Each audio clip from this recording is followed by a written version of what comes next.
I thank you for joining me. I'm going to be reading the Earth Class Notes written by the 12th Apostle, entitled Bold. In Hebrews 4:16, Paul referenced this term in that we should come boldly before the throne of grace. Paul did a very good service in writing to encourage the believers in Jesus Christ at that time. Yet the one writer who was the personalization of bold in his youth, who sang praises to God long before Paul was even born, was David. Consider that David, unlike Paul, never met Jesus, but even prophesied of the future Savior.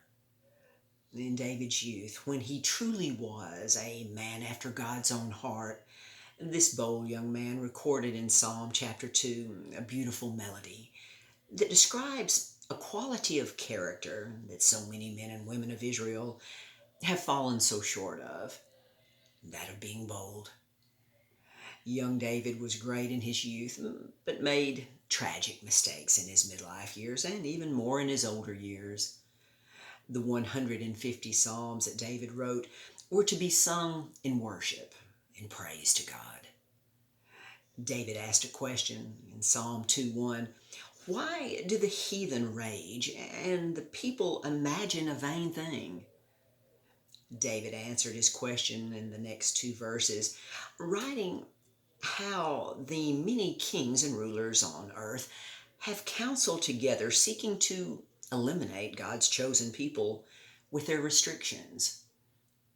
Young David then wrote a very interesting psalm regarding God's laughter at their plans, as he expresses his displeasure in their attitude, actions, and thoughts, compared to David's total trust in God, causing God to adopt David as his son, with the privilege given to David to ask for anything, as he sang joyful praises to God.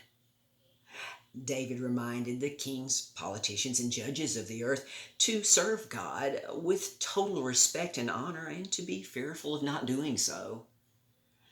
God loved David very much, especially in his younger years, when David believed to see the fast victory of Israel's enemies through faith in action, as he boldly ran towards the giant warrior Goliath with only a small stone in a sling.